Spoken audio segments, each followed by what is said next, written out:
స్తోత్రమేసయ్య. ప్రియమైన దేవుని బిడ్డలారా, క్రీస్తు నామములో మీ అందరికీ సమాధానం కలుగునుగాక. ఆమేన్. ప్రతి దినము దేవుని వాగ్దానం అని ఆత్మీయ చక్కటి కార్యక్రమంలో మిమ్మల్ని ప్రేమపూర్వకంగా ఆహ్వానిస్తున్నాం. దేవుని బిడ్డలారా, ఎలా ఉన్నారు? బాగున్నారా? ఉదయాన్నే లేచారా?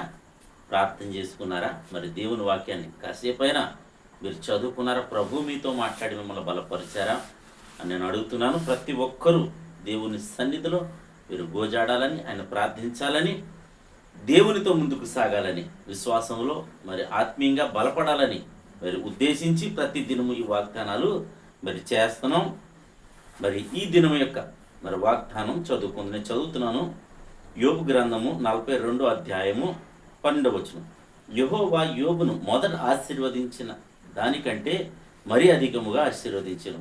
అతనికి 14,000 గొర్రెలను, 6,000 ఒంటెలను, 1000 జతల ఎడ్లను, 1000 ఆడగాడిదలను కలిగింది. దేవునికి స్తోత్రం.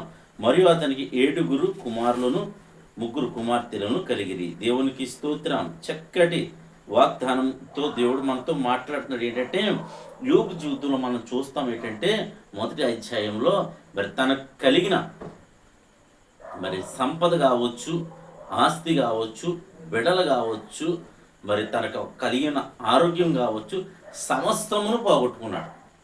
కనుక ప్రియ దేవుని బిడ్డలారా, ఈ చివరికి వచ్చేసరికి తన యథార్థతను కాపాడుకున్నాడు గనక, తన విశ్వాసాన్ని కాపాడుకున్నాడు గనక, ప్రభుయందు నమ్మిక ఉంచాడు గనక, మరి ప్రభుయందు మరి నమ్మికను విడిచిపెట్టలేదు గనక, మరి ప్రభు ఏం చేశాడంటే తన కోల్పోయిన దానిని అంతటిని మరలా తిరిగి రెట్టింపు ఆశీర్వాదంతో మరి యోబును దీవించినట్లుగా మరి వాక్య గ్రంథము సెలవిస్తుంది. మరి సాక్ష్యము కూడా.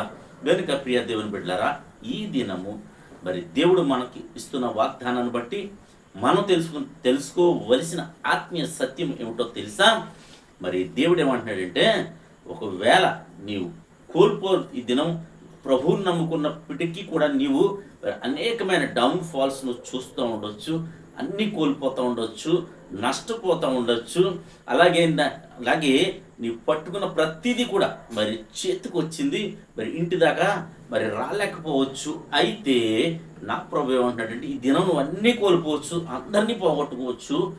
మరలా ఏమంటాడంటే, మరలా పోగొట్టుకున్న వాటికంటే మరి రెట్టింపు ఆశీర్వాదంతో నేను నిన్ను దీవించబోతున్నాను, నమ్మిక మాత్రం ఉంచు అని మరి దేవుడు వాగ్దానం చేస్తున్నాడు. కనుక మరి దేవుడిస్తున్న ఈ పిలుపును మరి ఎవరైతే అందుకుని మరి విశ్వాసంలో ముందుకు సాగుతారో దేవుడు వారందరినీ దీవించబోతున్నాడు అని మీకు తెలియచేస్తూ దేవుడు ఈ మాటలు దీవించును గాక.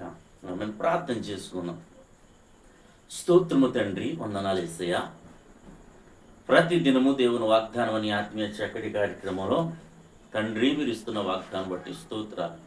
ఎంతమంది ప్రజలు నా తండ్రి యూట్యూబ్ ద్వారా, షేర్ చాట్ ద్వారా, ప్రొఫైల్ ఫేస్బుక్ ద్వారా నా తండ్రి రోడ్డు మార్గం వెళుతూ చదువుతున్నారు, వారందరి జీవితాల్లో ఈ వాగ్దానాన్ని మీరు నెరవేర్చమని ప్రార్థిస్తున్నాను.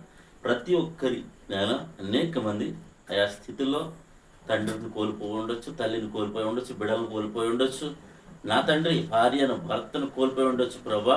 అలాగే ఆస్తులు కోల్పోయి ఉండొచ్చు నా తండ్రి, అంతస్తులు కోల్పోయి ఉండొచ్చు, వ్యవసాయాలు పాడైపోయి ఉండొచ్చు తండ్రి, పాడి పంటలలో నష్టము చూడొచ్చు తండ్రి, వ్యాపారాల్లో నష్టాలు చూడొచ్చు. కానీ తండ్రి నువ్వు రాబోయే దినాల్లో మీరు దీవించబోతున్నారు, ఆశీర్వదించబోతున్నానని వాగ్దానం చేస్తున్నారు. కనుక మరి రెట్టింపు ఆశీర్వాదంతో బిడ్డలను నింపమని ప్రార్థిస్తున్నాం. మా గ్రామాన్ని, మా రాష్ట్ర, మా దేశాన్ని కాపాడమని, సరిహద్దుల్లో నెమ్మదిని దయచేయమని ప్రార్థిస్తున్నాం. అలాగే యుద్ధాలని ఆపమని ప్రార్థిస్తున్నాం. ఈ దినం ఎవరైతే మ్యారేజ్ డే, బర్త్డే చెప్పి చూడండి బిడ్డలందరికీ క్షేమాన్ని, సమాధానాన్ని, సంవత్సరం అంతయు నీ దయాకిరీటాన్ని, ఆశీర్వాదాన్ని ఉంచి మీరు మహిమ పొందమని క్రీస్తు నామములో అడుగుచున్నాము తండ్రి. ఆమేన్. నేను నమ్ముతున్నాను ప్రియ దేవుని బిడ్డలారా, ప్రభు మనందరినీ దర్శించి మరి దీవించిన విధానం బట్టి ఆయన స్తుతించండి, గణపరచండి. దేవుడు నిన్ను కుటుంబాన్ని దీవించును గాక. ఆమేన్.